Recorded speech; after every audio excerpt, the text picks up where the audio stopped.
नमस्कार, स्वागत है आपका TV9 भारतवर्ष के स्पेशल बुलेटिन में। आपके साथ मैं हूं सुमेरा खान। मेरे साथ मौजूद है मेरे सहयोगी समीर और विपिन। शुरुआत करते हैं इस वक्त की बड़ी खबर के साथ। पेपर लीक के खिलाफ छात्रों का हल्ला बोल। दिल्ली में नीट के छात्रों ने प्रदर्शन किया है। पेपर लीक के खिलाफ छात्रों का ये प्रदर्शन दिल्ली में किया गया है। नीट को लेकर सुप्रीम कोर्ट में जहां एक तरफ सुनवाई हो रही है तो वहीं दूसरी तरफ नीट के छात्र प्रदर्शन कर रहे हैं। पेपर लीक के खिलाफ छात्रों ने दिल्ली में किया है ये प्रदर्शन।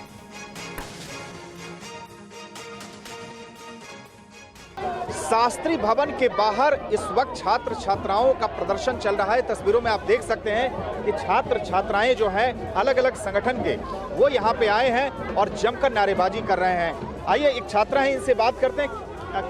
किन मांगों को लेकर आई आप लोग? देखिए, जाहिर सी बात है, हमारी मुख्य मांग यही है कि जब बार बार हमारी आवाज उठाने पर, गुहार लगाने पर बताया जा रहा है कि एनटीए सक्षम नहीं है पेपर कराने के लिए। हमें पिछले 2 महीनों में ही 3 उदाहरण मिल गए हैं, CUET, यूजी का, ITP का और सबसे बड़ा मामला नीट का, कि एनटीए पेपर निष्पक्ष रूप से नहीं करा पा रहा है। तो नेट के बाद री एग्जाम घोषित करने से अच्छा था। नेट का एग्जाम उस समय होता ही नहीं, पहले एनटीए को भंग करा जाता। एनटीए एक भी एग्जाम ढंग से नहीं ले पा रहा है। हर एग्जाम में कुछ ना कुछ इश्यूज हो रहे हैं स्टूडेंट्स के। हमने 2 वीक पहले ही नीट का एग्जाम देखा, कितनी बड़ी धांधली हुई थी, और कल 24 घंटे भी नहीं हुए थे नेट का एग्जाम कैंसिल कर दिया गया, जबकि लीक होने की खबर 10 घंटे पहले आई थी। तो जब लीक होने की खबर पहले आ गई तो आपने एग्जाम क्यों लिया?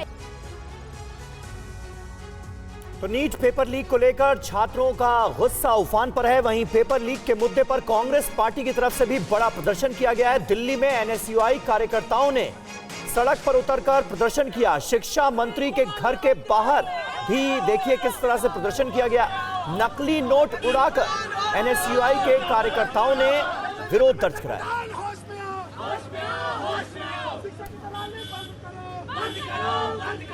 तो क्या करेंगे? आपके बच्चों के साथ से खिलवाड़ होगा तो क्या करोगे? धर्मेंद्र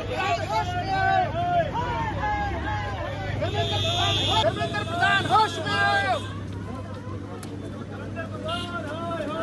JNU के प्रेसिडेंट धनंजय भी इस प्रोटेस्ट में शामिल होने आए हैं और इन्होंने अपील भी की थी छात्रों से कि ज्यादा से ज्यादा संख्या में इसमें शामिल हों। और ये शास्त्री भवन के रोड पर बाहर में, जहां पर एजुकेशन मिनिस्ट्री है, उसी रोड के बाहर अंदर मिनिस्ट्री और बाहर छात्र यहाँ पर सड़कों पर बैठे हैं चक्का जाम करके। आपने अपील की थी छात्रों से, तो इनका कहना है कि नीट तो पर बात चल रही है, कोर्ट में मामला है और जो हो सकता है वो हम कर रहे हैं। 1563 का एग्जाम दोबारा होने जा रहा है और UGC नेट को जो था वो हमने कल कैंसिल कर दिया। अब आप लोगों की मांग क्या है? तो आपने देखा ना कि जब नीट से लेकर नेट तक एक ही संस्था है जो एग्ज़ाम ले रही है, जिसका नाम NTA है, और उसके हर एक एग्ज़ाम में स्कैम, धांधली, पेपर लीक आ रही है। और हम बार बार यही मांग कर रहे हैं सरकार से कि ऐसी संस्थान को जो कंट्रोल नहीं कर पा रही है धांधली को, स्कैम को, उसको निरस्त किया जाए। यहाँ पर जो लोग पहुँचे हैं वो मैं तस्वीरों में दिखा रही हूँ यहाँ पर, कि यहाँ पर चक्का जाम करके छात्र बैठे हुए हैं और इनकी मांग है कि NTA को खत्म किया जाए, क्योंकि NTA जो एग्जाम NTA कराता है, इनका कहना है वो एग्जाम जो है वो उसमें गड़बड़ी होती है। जो छात्र यहाँ पर पहुँचे हैं, हम उनसे बातचीत कर रहे हैं यहाँ पर। तो आप लोग यहाँ पर चक्का जाम करके बैठे हैं। हम लोग यहाँ पे बहुत समय से बैठे हुए हैं। हम लोग का डिमांड है कि धर्मेंद्र प्रधान से हमारी बात कराई जाए। पहले हम लोग 2 मेमोरेंडम दे चुके हैं, इसी सेक्रेटरी को रिसीविंग दे चुके हैं। इतने हजारों संख्या में लोगों का फ्यूचर बर्बाद करने के बाद, लाखों की संख्या में लोग पेपर देता है, उसका फ्यूचर बर्बाद करने के बाद आप बोल रहे कि वो सेक्रेटरी है उसको रिसीविंग दे दे। ये मजाक उड़ाना हुआ उन छात्रों का जो इतने समय से प्रिपरेशन कर रहे हैं। तपती गर्मी में लोग यहाँ पर, छात्र जो है वो सड़कों पर बैठ गए हैं और ये देखिए किस तरह से बैठे। इनका कहना है हम चक्का जाम करके बैठे हैं, जब तक कि शिक्षा मंत्री जो है वो हमसे बात नहीं करने आते तब तक हम यहाँ से नहीं जाएंगे। तो देखिए ये चक्का जाम करके बैठे हैं शास्त्री भवन के बाहर रोड पर। अंदर एजुकेशन मिनिस्ट्री है, शास्त्री भवन में अंदर और बाहर छात्र प्रदर्शन कर रहे हैं। ये जो छात्र हैं वो JNU, DU और तमाम विश्वविद्यालय, चाहे वो जामिया हो या दूसरे शहरों के जो विश्वविद्यालय हैं, उनके भी छात्र इसमें शामिल हैं। कौन कौन से संगठन है, अगर मैं उसकी बात करूं तो आयसा है, AISF है, इसके अलावा SFI है, KYS है, तमाम संगठन। तो देखिए छात्र जो बैठे हुए हैं, ये इनका कहना है कि हमारी मांग है NTA जो परीक्षा कराता है वो गड़बड़ होता है, इसलिए NTA को ही खत्म किया जाए। और नेट की परीक्षा रद्द किए जाने के फैसले के बाद दिल्ली में आईसा और एसएफआई ने विरोध प्रदर्शन किया। छात्रों के साथ पुलिस की इस दौरान हल्की झड़प भी हुई।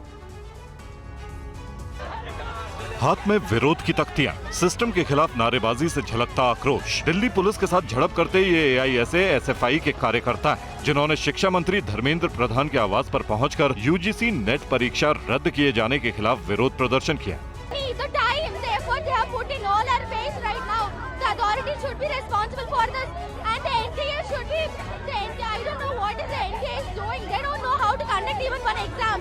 वहीं दिल्ली में एनएसयूआई कार्यकर्ताओं ने भी शिक्षा मंत्री के आवास के बाहर शिक्षा की पवित्रता में धांधली को लेकर प्रदर्शन किया। नीट की धांधलेबाजी की है, इन लोगों ने पैसा खाया है। नेट की भी बात की गई है, नेट में भी इन लोगों ने खाया है। सीबीआई की जांच हो रही है, तो आप देख सकते हो कि कैसा कितना बड़ा स्कैम भारत देश के अंदर चल रहा है। पैसा वापस दे दो। मेरा धर्मेंद्र प्रधान जी से आग्रह है, जो उन्होंने कोचिंग अकेडमी से पैसा लिया है, जिसके दबाव में वो नीट का एग्जाम दोबारा नहीं करा रहे हैं। इसी तरह उत्तर प्रदेश की राजधानी लखनऊ में भी छात्रों ने विरोध प्रदर्शन किया। 18 तारीख को हमारा यूजीसी नेट का एग्जाम था और जिस तरीके से एग्जाम कराया गया, बिल्कुल उसमें पेपर लीक का शक उसी समय से था। TV9 के पेपर लीक खुलासे पर राहुल गांधी ने बयान दिया। उन्होंने कहा कि पेपर लीक कराने वाले पर एक्शन होना चाहिए। पटना में पेपर लीक की जांच होनी चाहिए, कहा राहुल गांधी ने। गुजरात मध्य प्रदेश से चला खेल देश में फैला है। मध्य प्रदेश में व्यापम हुआ और अब उस व्यापम को नरेंद्र मोदी जी और उनकी सरकार पूरे देश में फैलाने का काम कर रही है। पेपर लीक का कारण है कि सारे के सारे वाइस चांसलर्स, एजुकेशन सिस्टम को बीजेपी के लोगों ने, उनके पेरेंट ऑर्गेनाइजेशन ने कैप्चर कर रखा है। पहले एपिसेंटर मध्य प्रदेश हुआ करता था, वहां पे 40-50 लोगों की हत्या हुई थी। ये तब शुरू हुआ था। आप जानते हो कि गुजरात में, उत्तर प्रदेश में और मध्य प्रदेश में इन चीजों का एपिसेंटर है। और आप ये भी जानते हो कि बीजेपी के लोग कहते हैं कि हमारी लेबोरेटरी मध्य प्रदेश और गुजरात है। तो लेबोरेटरी से यह काम शुरू हुआ है और अब यह काम देश में फैल रहा है और आपका इससे नुकसान हो रहा है। और आइए अब आपको सुनाते हैं राहुल गांधी ने शिक्षा के पूरे सिस्टम को बहाल करने के लिए क्यों नौकरी में मेरिट पर जोर दिया। आपको लगता है कि एक सख्त कानून बनाने की जरूरत है संसद में कि इससे निपटने के लिए? कैसे होगा, क्योंकि छात्रों का जीवन नहीं, सख्त कानून आफ्टर द फैक्ट है, वो होना चाहिए। मगर अगर आप मेरिट के बेसिस पर लोगों को नहीं जॉब देंगे, अगर आप आइडियोलॉजिकल लोगों को वाइस चांसलर बनाएंगे, इनकेपेबल लोगों को वाइस चांसलर बनाएंगे, एग्जाम्स के जो स्ट्रक्चर्स हैं, एग्जाम लेने के स्ट्रक्चर्स हैं, उनमें आप आइडियोलॉजिकल लोगों को डालेंगे तो ये काम होगा। इंस्टीट्यूशंस को डिस्ट्रॉय किया है। जो पहले ऑब्जेक्टिव हुआ करते थे, इम्पार्शल हुआ करते थे, वो आज इम्पार्शल नहीं है, ऑब्जेक्टिव नहीं है, आइडियोलॉजिकल बना दिए गए हैं और मीडियोकर लोगों को इन इंस्टीट्यूशंस में बैठा दिया गया है। इसका मेन कारण यह है। और नीट की पेपर लीक की खबरों के बीच राहुल गांधी से मिलने 10 जनपद उनके आवास पहुंचे हैं कुछ छात्र। राहुल गांधी से मिलने पहुंचे हैं नीट के छात्र। 18 से 20 छात्र राहुल गांधी से मिलने पहुंचे हैं, जहां पर उनकी मुलाकात भी हुई है। तस्वीरें आपके सामने।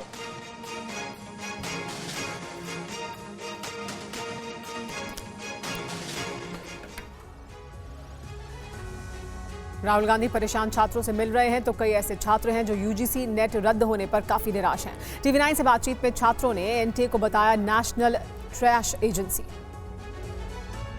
डिसअपॉइंटेड हैं हम, बहुत ज़्यादा डिसअपॉइंटेड हैं। मतलब मुझे याद है जब ये एनटीए आया था तो मतलब संगठन, मतलब कुछ ऑर्गेनाइजेशन, स्टूडेंट ऑर्गेनाइजेशन जैसे एसएफआई वगैरह, मतलब शायद एनटीए को स्क्रैप करने के डिमांड को लेकर मतलब प्रोटेस्ट कर रहे थे। मतलब उन्होंने डिमांड किया था कि एनटीए को स्क्रैप करें।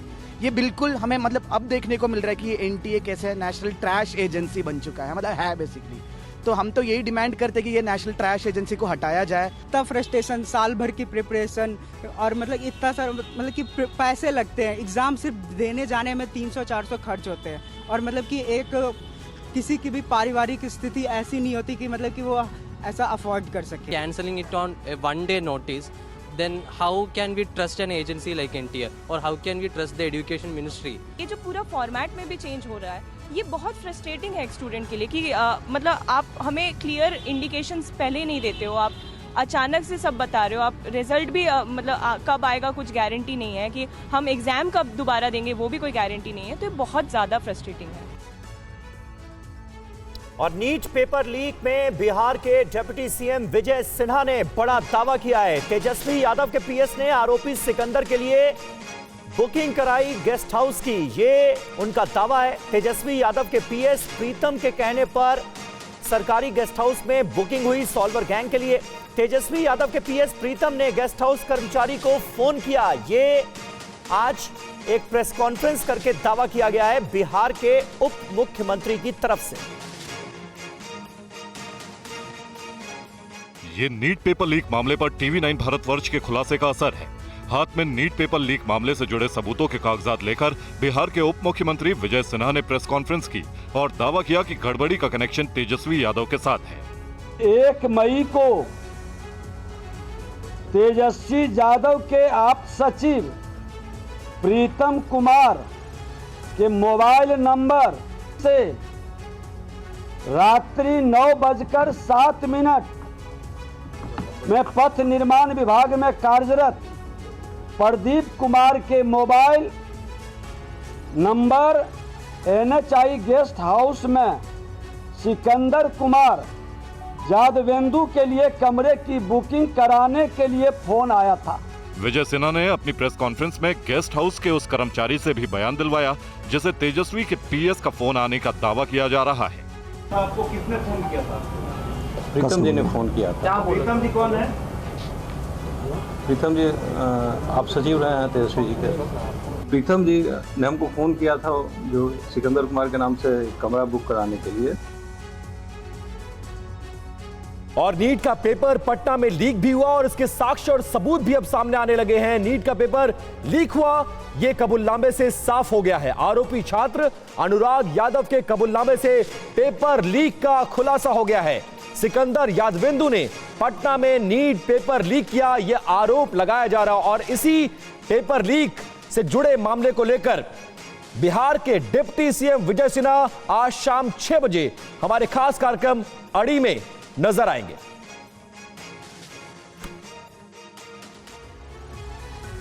लाखों छात्रों के भविष्य से खिलवाड़ के बड़े खेल की साजिश पर अब इस कबूलनामे ने मुहर लगा दी है।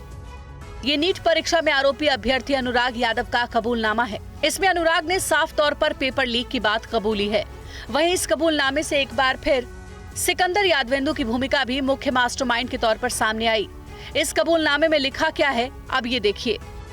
नीट परीक्षा की तैयारी कोटा के एलन कोचिंग सेंटर में करता था। मेरे फूफा सिकंदर यादवेंदु दानापुर में जूनियर इंजीनियर हैं। सिकंदर ने बताया कि 5 मई 2024 को नीट की परीक्षा है। सिकंदर ने बताया कि वापस आ जाओ, परीक्षा की सेटिंग हो गई है। मैं कोटा से आया, जिसके बाद 4 मई की रात में अमित आनंद और नीतीश कुमार के पास मुझे छोड़ा। रात में नीट के परीक्षा का प्रश्न पत्र और उत्तर पुस्तिका दिया गया। रात में नीट का पेपर पढ़वाया गया और रटवाया गया। परीक्षा में वही सवाल आए जो प्रश्न पत्र से रटवाया गया था, वही प्रश्न सही परीक्षा में आए।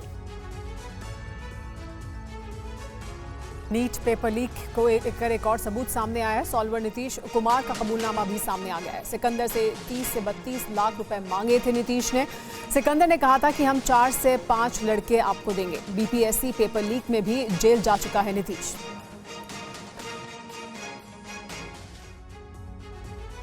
यह नीट पेपर लीक मामले में सॉल्वर गैंग के आरोपी नीतीश कुमार का कबूलनामा है। इससे साफ होता है कि परीक्षा की पवित्रता को खंडित करने में सिकंदर के साथ नीतीश की अहम भूमिका है। मेरी दोस्ती सिकंदर नगर परिषद दानापुर के कार्यालय में अमित आनंद के साथ मुलाकात के दौरान हुई। यहीं पर निजी कार्य लेकर गया था। बातचीत के सिलसिले में बताया गया कि किसी भी प्रतियोगिता परीक्षा का प्रश्न पत्र लीक कर बच्चा को पास कराता हूँ। बातचीत के क्रम में सिकंदर यादवेंदु ने बताया कि 4-5 लड़के हैं जिसे आप परीक्षा में पास करा दीजिए, जो नीट की तैयारी कर रहे हैं। इसके बदले अमित आनंद और मैंने बताया कि 30-32 लाख रुपए लगेंगे, तो सिकंदर तैयार हो गए। इस बीच नीट की परीक्षा आ गई। सिकंदर ने पूछा चारों लड़कों को कब बुलाया जाए, तो अमित ने 4 मई 2024 की रात में बुलाया। जहां नीट परीक्षा का प्रश्न पत्र लीक करवाकर सभी बच्चों को उत्तर के साथ पढ़वाया और रटवाया गया। जहां पर प्रश्न पत्र और उत्तर को पढ़ाया जा रहा था, वहां प्रश्न पत्र का जला हुआ अवशेष पुलिस ने जब्त किया है। मैं बीपीएससी की परीक्षा में प्रश्न पत्र लीक करवाने के आरोप में जेल गया हूं। और आइए अब आपको दिखाते हैं यूजीसी नेट परीक्षा को लेकर किस तरह सियासत शुरू हो चुकी है। नीट के बाद अब यूजीसी नेट परीक्षा पर सियासी घमासान शुरू हो गया है और परीक्षा की पवित्रता खंडित होने को लेकर विपक्ष ने सरकार पर निशाना साधा। लाखों युवाओं का जो भविष्य है, जो संकट में है, चाहे नीट हो, चाहे नेट हो, चाहे और सिर्फ रेडियो पे परीक्षा पे चर्चा करने से युवाओं का भविष्य ठीक नहीं रहेगा। बात करिए, बात करने से क्यों कतराते? इस तरह से नीट, नेट, सबऑर्डिनेट सारी परीक्षाएं लीक हो रही। प्रधानमंत्री की सरकार पूरी तरीके से शुचिता और पवित्रता इन परीक्षाओं को बनाए रखने में असफल साबित हुई। वहीं अखिलेश यादव ने एक्स पर लिखा, अब गड़बड़ी की खबर के बाद यूजीसी नेट की परीक्षा भी रद्द कर दी गई। बीजेपी के राज में पेपर माफिया एक के बाद एक हर परीक्षा में धांधली कर रहे हैं। ये देश के खिलाफ किसी की बड़ी साजिश हो सकती है।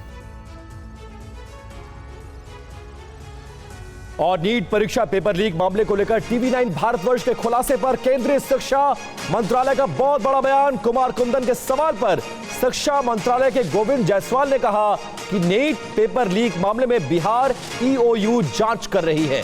सरकार ने भी बिहार ईओयू से जवाब मांगा है। बिहार से जानकारी मिलने पर हम आगे की कार्रवाई करेंगे। जैसे कि नेट में आपको पता चला साइबर सेल से इनपुट भी आया, क्या नीट को लेकर भी कोई एमएचए के साइबर सेल ने आप लोगों को कुछ इनपुट दिया है क्या? देखिए, नीट का क्या सेवरल इश्यूज, उसको मिक्स नहीं करना चाहिए। एक ग्रेस मार्क का इशू था, दूसरा आपका एलिज्ड है कि बिहार में कुछ ऐसा हुआ, that allegation is also under investigation. तीसरा था जो गुजरात में about allegation malpractice. These are 3 different kind of issue.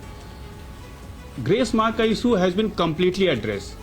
Now the another issue is regarding alleged leak in the Bihar, that Bihar Economic Offence Wing is already doing the investigation, and there are many investigating agencies in the country. Many police agencies are there, many CIDs are there, Premier National Investigating Agency है. So when Bihar is doing investigation, we are relying on their input and we have sought detailed input. काफी उन्होंने information मांगी है, NT ने share किया है. Ministry also sought detailed information from them. Once we receive the detailed input from Bihar police, we will take action, and that action will be completely commensurate to the. और इस वक्त BJP एक press conference कर रही है NEET के मुद्दे पर। सुनिए क्या कहना है बीजेपी का। उसका ऐसा कोई उत्तर नहीं दिखा। शायद वो ये बताएंगे कि अपने अपने राज्यों में क्या वो डीजल और पेट्रोल प्रोडक्ट्स के दाम कम करने जा रहे हैं। इसके विपरीत कर्नाटक में दाम बढ़ते हुए दिखाई पड़े। और तो और इस प्रकार के समाचार भी आए कि कैसे कौन कौन सी कंसल्टिंग कंपनियों को करोड़ों रुपए के कॉन्ट्रैक्ट दिए गए थे कि किस ढंग से ये सो कॉल्ड गारंटी कार्ड्स जो हैं इनका उपयोग किया जा सके जनता के बीच में प्रचार या यूं कहें भ्रम फैलाने के लिए। ऐसा भी कुछ दिखाई नहीं पड़ा। तो हम ये पूछना चाहते हैं कि महोदय, अब आप और आपका इंडी गठबंधन जो अनेक राज्यों में सत्ता में है, कम से कम अब जिम्मेदारी के रूप में कोई सरकार की तरफ से कार्य के बारे में बताएगा या नहीं? उसके विपरीत हमें इस विषय को लेकर कष्ट हुआ कि नीट परीक्षा के मुद्दे के ऊपर जब सरकार पूरी तरीके से सतर्क है, संवेदनशील है, सरकार इस विषय को लेकर संकल्पबद्ध है कि लाखों छात्रों के साथ किसी भी प्रकार का अन्याय नहीं होने दिया जाएगा। इसके लिए सरकार के मन में संवेदनशीलता भी है और सारी परिस्थितियों के ऊपर गहराई से नजर रखने की सतर्कता भी है। और इसमें जो जो लोग संलिप्त पाए जाएंगे।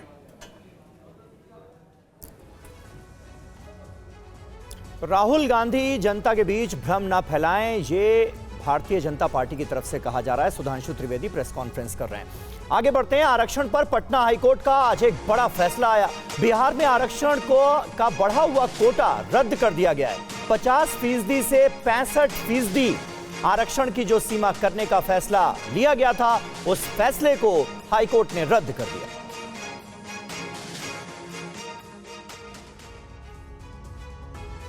पटना हाईकोर्ट ने बिहार सरकार के आरक्षण सीमा बढ़ाए जाने के फैसले को खारिज कर दिया है। राज्य सरकार ने शिक्षण संस्थान और सरकारी नौकरियों में SC, ST, EBC और अन्य पिछड़े वर्गों को 65% आरक्षण देने का फैसला लिया था। इसे हाईकोर्ट में चुनौती दी गई थी। याचिकाओं की सुनवाई पूरी करने के बाद इसे रद्द कर दिया गया है। इस बारे में TV9 भारतवर्ष संवाददाता रुपेश कुमार ने मुख्य याचिकाकर्ता भागवत शर्मा से बात की। और हम बहुत ही शालीनता पूर्वक और हम लोगों ने आंदोलन भी चलाया, लेकिन आज जो कोर्ट में पटना हाई कोर्ट ने जिस तरह से फैसला सुनाया है, ये आज भी ये विश्वास होता है कि न्याय है। जो गलत हो रहा था उसकी सुनवाई हुई है, आज न्याय मिला है, ये बहुत अच्छी बात है। और जहाँ भी गलत होगा वहाँ हम लोग लड़ेंगे। और कोर्ट जिस तरीके से चीफ जस्टिस भी थे मौजूद वहाँ पे, और अच्छा लगा कि सब लोग मिल करके ये अन्याय के खिलाफ सब लोग खड़े हुए और न्याय को बरकरार रखने के लिए सब लोग साथ हैं। धन्यवाद। और बिहार में आरक्षण का बढ़ा हुआ कोटा हाईकोर्ट से रद्द होने के बाद बोले हैं तेजस्वी यादव, बिहार सरकार सुप्रीम कोर्ट नहीं गई तो RJD जाएगी।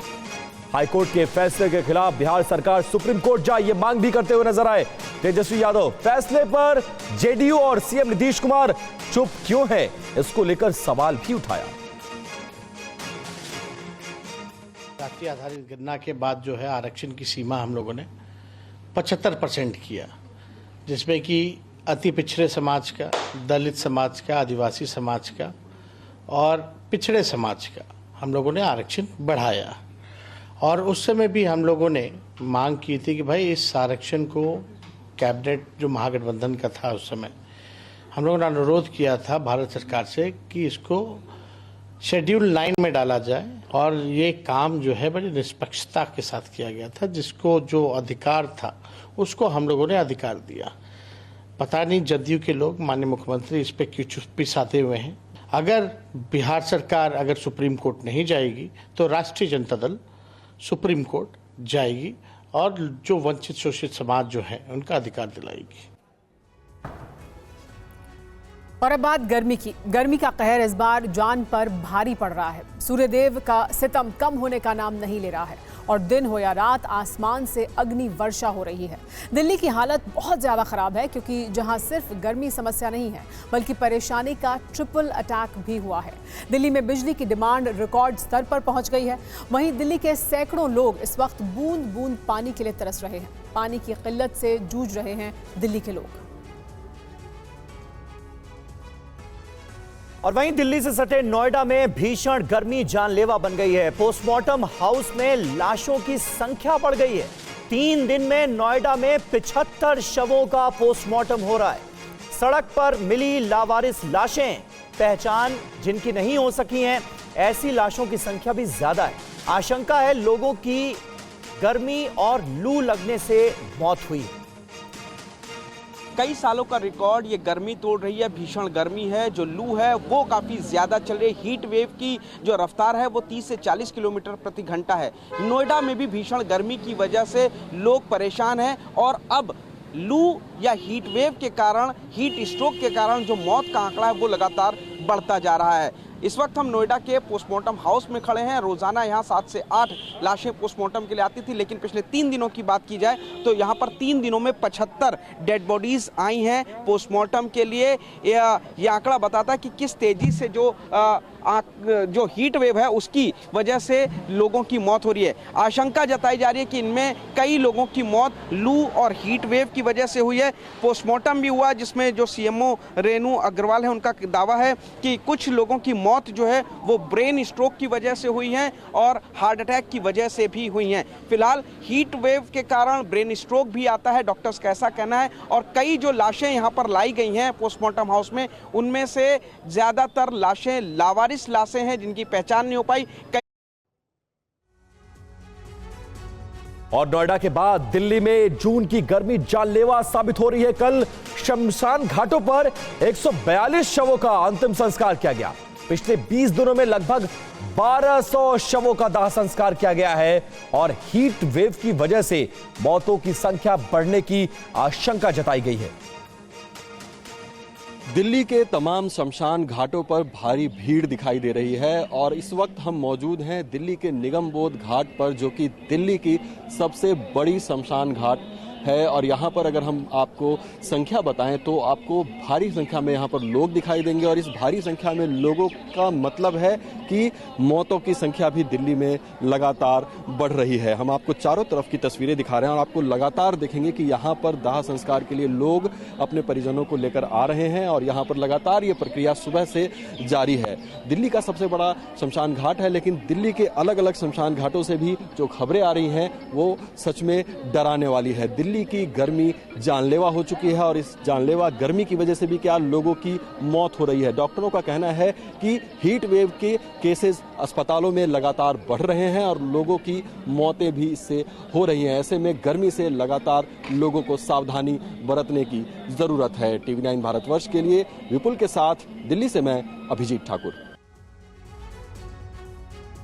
हीटवेव से निपटने के लिए नोएडा अथॉरिटी ने पहल की है। अथॉरिटी ने लोगों के आराम करने के लिए नोएडा स्टेडियम में शेल्टर होम बनाया है। नोएडा अथॉरिटी ने हीट वेव से निपटने के लिए नोएडा स्टेडियम के अंदर शेल्टर होम बनाया है। ये नोएडा अथॉरिटी ने स्टेडियम के अंदर, नोएडा स्टेडियम में ये शेल्टर होम बनवाया हुआ है और आप देखेंगे कि यहाँ पर जो तमाम लोग हैं वो लोग यहाँ पर आकर के आराम करते हैं। महिलाएं हों, पुरुष हों, उन लोगों के लिए बाकायदा ये नोएडा अथॉरिटी की तरफ से शेल्टर होम की व्यवस्था की गई है। ये लोग तमाम लोग हैं जो अथॉरिटी में काम करते हैं, कोई मजदूर है, कोई माली है, कोई सफाई कर्मचारी है और ये लोग दोपहर में यहाँ पर आकर के आराम करते हैं, खाना खाते हैं। शेल्टर होम में आराम करने वाले लोग भी राहत महसूस कर रहे हैं। आप लोग दोपहर में बैठते हैं, कुछ फायदा लग रहा है? हाँ, फायदा लग रहा है। अच्छा, ये मतलब थोड़ा अभी गर्मी का सीजन है तो थोड़ा सा अंदर आते हैं तो एसी लगा हुआ है, पंखा उनका, तो थोड़ा रिलैक्स वगैरह कर लेते हैं, इसी में थोड़ा फायदा है। नोएडा, ग्रेटर नोएडा में भी पिछले कई दिनों से हीट वेव ने कहर बरपा रखा है। तो पूरा उत्तर भारत गर्मी से जूझ रहा है। वहीं असम के कई जिलों में बाढ़ का कोहराम जारी है। असम में बाढ़ से अब तक 19 जिलों के लगभग 2 लाख लोग प्रभावित हुए हैं, जबकि 26 लोगों को अपनी जान भी गंवानी पड़ी।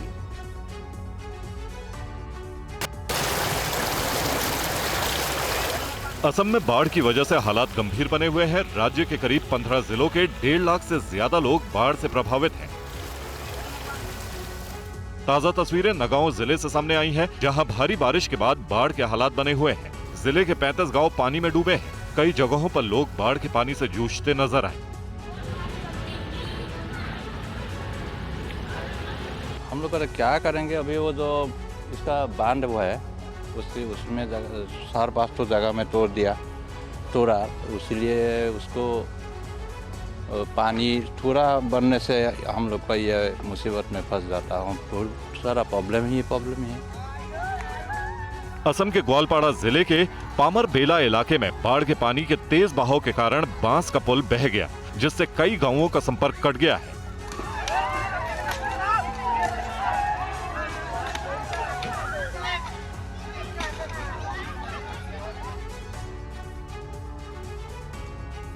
और अगली खबर मुंबई के ठाणे से, जहां पर मानसून की जोरदार बारिश के चलते लोगों के घरों में पानी घुस गया है। कई जगहों पर लोग घरों में कैद होने पर मजबूर हो गए। कमरे में घुटने भर पानी है, इसलिए बच्चों को हिदायत है कि नीचे उतरना मना है। बेड पर बच्चे कैद हैं। इधर मां घर में घुसे पानी को बाहर निकाल रही है। ये हालात है महाराष्ट्र के ठाणे इलाके के। कल्याण, डोंबिवली, अंबरनाथ और उल्हासनगर में जोरदार बारिश के बाद ये हालात पैदा हुए हैं। कल्याण के पिसलवी गांव के कई घरों में पानी घुसा है। लोग घरों से पानी निकालने में जुटे हैं। गलियों और सड़कें पानी में डूबी हैं और बाहर निकलना मना है। बाहर जोरदार बारिश है, अंदर पानी है। ऐसे में बच्चों की उछल कूद भी बंद है, इसलिए घर की खिड़कियों से बारिश रुकने का इंतजार करने के सिवा चारा ही क्या है। जहाँ देखिए पानी ही पानी है। छाते काम नहीं कर रहे। रास्ते में कहाँ गड्ढा है पता नहीं।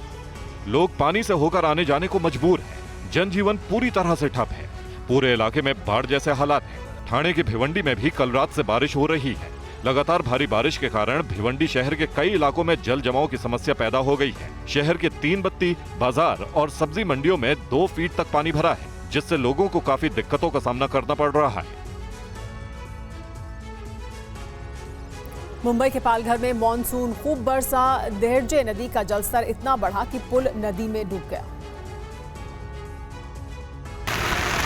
मुंबई से सटे पालघर में तेज बारिश के चलते देहरजे नदी पर बनाया गया पुल डूब गया, जिसके चलते पालघर और मनोरवाड़ा के बीच संपर्क टूट गया। तेज बारिश के कारण मुंबई की वेस्टर्न लाइन की लोकल सेवा भी बाधित हुई। पालघर उमरोली के बीच बने रेलवे ट्रैक पर पानी भर गया। पालघर विरार के बीच लोकल ट्रेन भी बाधित हुई। लोकल सेवा प्रभावित होने की वजह से लोगों को भारी परेशानी का सामना करना पड़ा। पालघर के रमई नगर इलाके में अंडरग्राउंड ब्रिज में पानी भरने की वजह से लोगों के लिए उसे बंद कर दिया गया।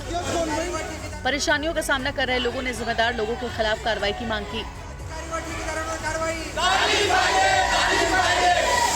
मुंबई के कई हिस्सों में भी आज सुबह बारिश हो रही है। मौसम विभाग ने मुंबई समेत प्रदेश के कई हिस्सों में अगले सप्ताह तक बारिश का मौसम बने रहने की उम्मीद जताई है। वहीं रायगढ़, ठाणे सहित दूसरे जिलों के लिए बारिश का येलो अलर्ट जारी किया गया है। अगले 24 घंटे में मुंबई शहर और उपनगरों में भी भारी बारिश होने की संभावना जताई गई है। और यूपी के माफिया रहे अतीक अहमद के भाई अशरफ की पत्नी जैनब के अवैध निर्माण पर प्रशासन का बुलडोजर चला है। इस प्रॉपर्टी पर अशरफ की पत्नी जैनब और उसके भाई फैजी का कब्जा था।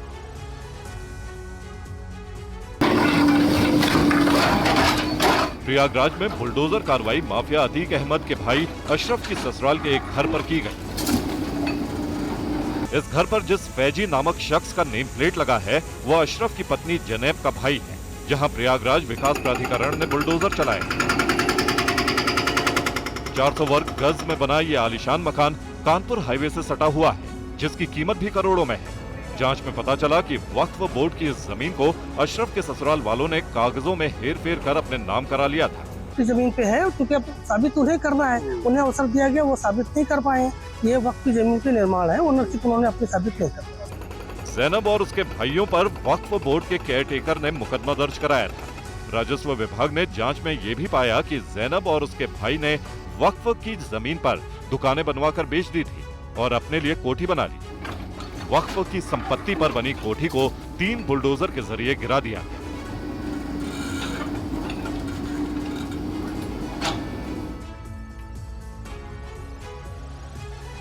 और महाराष्ट्र के पुणे से एक और हादसे की दर्दनाक खबर सामने आई है।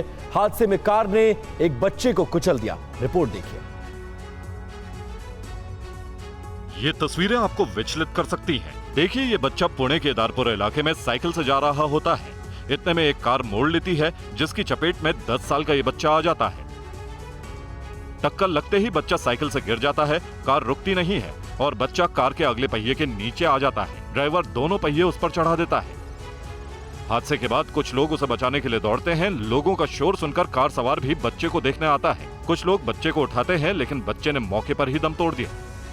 हादसे की ये पूरी घटना वहां लगे सीसीटीवी कैमरे में कैद हो गई।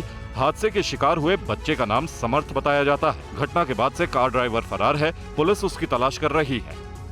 हादसे से थोड़ी देर पहले की तस्वीर देखिए। तस्वीरों को देखने से जाहिर होता है कि ये कोई खाली मैदान था, जहां बच्चा साइकिल चला रहा था।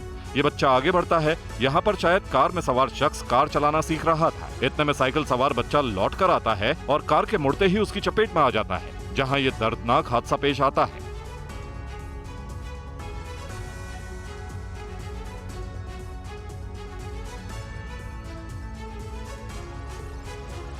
पुणे में जान को जोखिम में डालकर एक युवक युवती के रील बनाने की तस्वीरें सामने आई हैं। फिलहाल पुलिस आरोपियों की तलाश में जुटी हुई है।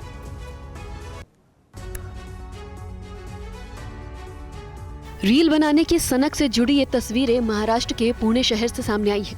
आप खुद ही देखिए पुणे में कैसे ये युवा रील बनाने के लिए अपनी जान जोखिम में डाल रहे हैं। जरा सी गलती इनकी जान पर भारी पड़ सकती है, लेकिन बेफिक्र होकर ये रील बनाने में जुटे हैं।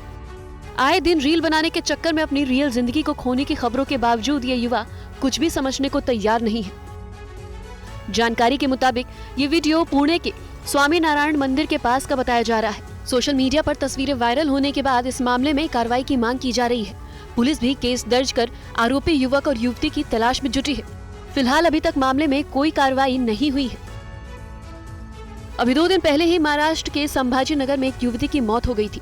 तस्वीरों में दिख रहा है कि उसकी कार रिवर्स गियर में चली गई और पैर के नीचे हड़बड़ाहट में एक्सीलेटर आने से कार तेजी से पीछे गई और सीधे खाई में गिर गई।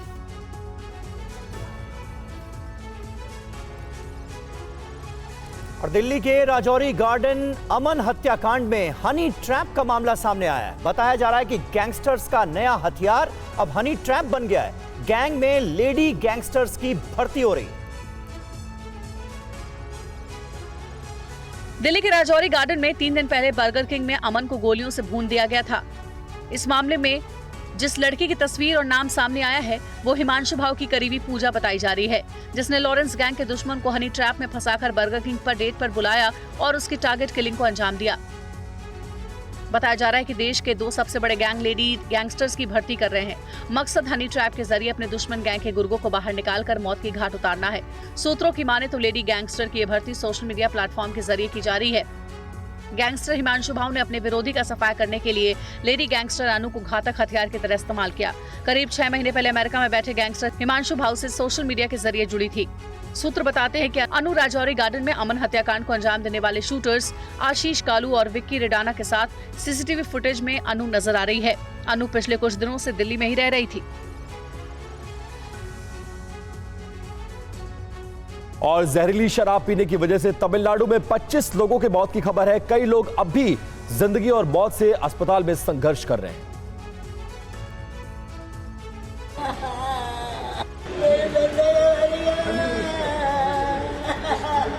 तमिलनाडु के कलाकुरिची जिला अस्पताल में लोग रो रहे हैं, छाती पीट रहे हैं, अपनी किस्मत को कोस रहे हैं। पूरे अस्पताल में अफरा तफरी मची है। ये हालात पैदा एक साथ करीब 100 लोगों के जहरीली शराब से बीमार होने के बाद हुआ है।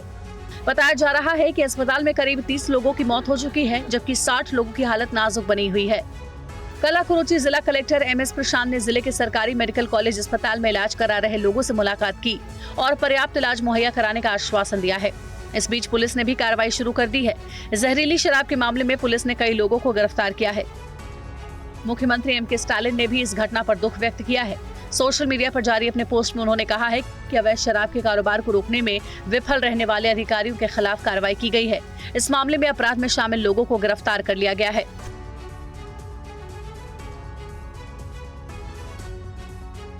कश्मीर में सुरक्षा बलों ने लश्कर-ए-तैयबा के 2 आतंकियों को मार गिराया है। दोनों आतंकी पाकिस्तान से घुसपैठ कर कश्मीर आए थे। जम्मू कश्मीर के बारामूला जिले के सोपोर रफियाबाद इलाके में सेना, CRPF और जम्मू कश्मीर पुलिस ने संयुक्त अभियान में 2 आतंकवादियों को मार गिराया। दोनों आतंकी रफियाबाद के हादीपुरा गांव के एक घर में छिपे थे। खुफिया जानकारी मिलते ही पूरे इलाके को खाली करवाकर ऑपरेशन शुरू किया गया और दोनों आतंकियों को मार गिराया गया। उस्मान और उमर नाम के पाकिस्तानी आतंकी लश्कर-ए-तैयबा से जुड़े थे। इनके पास से भारी मात्रा में हथियार, गोला बारूद बरामद हुआ है। हमने अपने प्रोसीजर के मुताबिक सभी आसपास के घरों में पहले जो सिविलियंस थे उनको सेफली इवैक्यूएट किया और उन घरों को सिक्योर किया। उसके बाद टारगेट हाउस पे हमने अपना कॉर्डन टाइट किया और इस दौरान सिक्योरिटी फोर्सेस पे टेररिस्ट का फायर आया। जवाबी कार्रवाई में दोनों टेररिस्ट मार गिराए गए। ये दोनों टेररिस्ट पाकिस्तान से हैं और लश्कर-ए-तैयबा ग्रुप से वास्ता रखते हैं। और वहीं पंजाब बॉर्डर पर पाकिस्तान की ड्रोन साजिश का एक और खुलासा हुआ है। ये रिपोर्ट देखिए। पाकिस्तान अपनी नापाक हरकतों से बाज नहीं आ रहा है। LOC पर भारतीय सुरक्षा बलों की सख्ती के बाद पाकिस्तान से आतंकियों की घुसपैठ मुश्किल हो गई है। ऐसे में पाकिस्तान ड्रोन से भारत में गड़बड़ी फैलाने की साजिश रच रहा है। BSF की इंटेलिजेंस विंग ने तरन तारन में ड्रोन की जानकारी दी। BSF और पंजाब पुलिस के सर्च ऑपरेशन में डल गांव में एक ड्रोन मिला। बरामद ड्रोन चीन में बना DJI Mavic 3 है। BSF ने पाकिस्तान की साजिश को नाकाम किया। अमृतसर जिले के रतन खुर्द में भी मिला एक ड्रोन। रतन खुर्द में मिला ड्रोन भी चीन में बना DJI Mavic 3 है। इससे पहले 16 जून को भी बीएसएफ ने तरनतारन के मरी मेघा गांव के स्कूल के मैदान से एक चीन निर्मित ड्रोन को बरामद किया था। 3 मई को भी तरनतारन के कालिया गांव से पाकिस्तानी ड्रोन बरामद किया था। पाकिस्तान चीन के बने इन ड्रोन से पंजाब में लगातार हेरोइन की सप्लाई कर रहा है। 19 अप्रैल को भी पंजाब से सटे पाकिस्तान बॉर्डर क्षेत्र में बीएसएफ ने पाकिस्तानी ड्रोन बरामद किया था, जिसमें 500 ग्राम हेरोइन का पैकेट मौजूद था।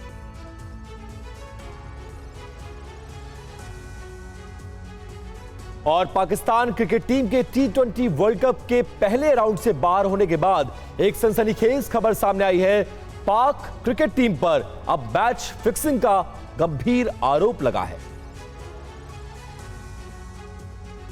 पाकिस्तान क्रिकेट टीम के कप्तान बाबर आजम, वहाब रियाज, शाहीन अफरीदी के अलावा पाकिस्तानी क्रिकेट टीम के पूर्व खिलाड़ी शाहिद अफरीदी, इंजमाम, सकलेन मुश्ताक और मुश्ताक अहमद पर मैच फिक्सिंग का आरोप लगा है। बताया जा रहा है कि यूएस के खिलाफ मैच हारने के लिए महंगे महंगे गिफ्ट मिले हैं। ये आरोप पाकिस्तान के पत्रकार मुबाशिर लुकमान ने लगाए हैं। अब देश का सीना गर्व से ऊंचा करने वाली तस्वीर भी देखिए। जम्मू कश्मीर में दुनिया के सबसे ऊंचे रेलवे ब्रिज पर ट्रेन ने रफ्तार भरी है। इस ट्रेन में लोग भी सवार थे और ट्रेन बादलों को चीरते हुए आगे किस तरह से बढ़ी, वो तस्वीरें सामने आई। दरअसल भारतीय रेलवे ने दुनिया के सबसे ऊंचे रेलवे पुल चुनाब रेल ब्रिज पर ट्रायल रन किया, जो पूरी तरह से सफल रहा। ये पुल रामबन जिले के संगलदान और रियासी के बीच मौजूद है। इस लाइन पर रेल सेवाएं जल्द ही शुरू होंगी।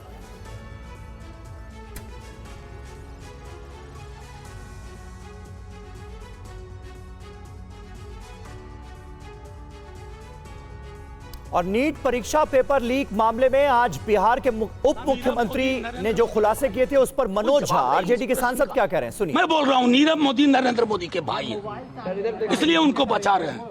मतलब एक आधार होना चाहिए। और आप लोगों से आग्रह है, विश्लेषण खुद करिए, थोड़ा देखिए कि अचानक नीट के इस पूरी धोखाधड़ी को एक गेस्ट हाउस की आधारहीन कहानी में क्यों तब्दील किया जा रहा है। एनटीए के करप्ट लोगों को बचाया जा रहा है, धर्मेंद्र प्रधान को बचाया जा रहा है और तमाम उन लोगों को बचाया जा रहा है जो एक जिले से आकर के पूरे देश की परीक्षा को स्कैम करते हैं। आगे बढ़ते हैं। अंतर्राष्ट्रीय योग दिवस के मौके पर श्रीनगर में होने जा रहे समारोह में प्रधानमंत्री मोदी शामिल होंगे। वहां युवाओं में पीएम मोदी के साथ योग करने को लेकर खासा उत्साह नजर आया। तस्वीरें श्रीनगर की हैं। योग दिवस कार्यक्रम से पहले युवा पूरी तैयारी में लगे हैं। कल प्रधानमंत्री श्रीनगर में ही योग दिवस कार्यक्रम में शामिल होने वाले हैं।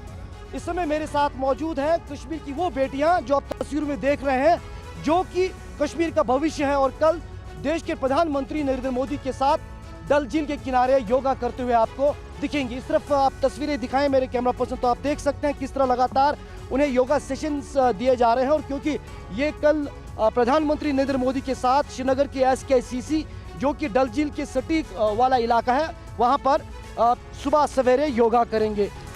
सुनिए योग दिवस कार्यक्रम में शामिल होने वाले लोगों का क्या कहना है। प्राउड फील कर रहे हैं कि 10th टाइम आज जम्मू एंड कश्मीर में इंटरनेशनल योगा डे सेलिब्रेट होने जा रहा है, जिसमें मोस्ट इम्पॉर्टेंटली हमारे जो ऑनरेबल प्राइम मिनिस्टर है नरेंद्र मोदी, वो पार्टिसिपेट कर रहे हैं। बहुत एक्साइटेड है उनसे मिलने के लिए। तो अगर आपकी बातचीत हो पाई तो क्या बात करेंगे, आप कुछ सोचा है ज़हन में? जी ज़रूर, अगर बात करने का मौका मिला तो ज़रूर बात करेंगे, स्पोर्ट्स रिलेटेड ही बात करेंगे।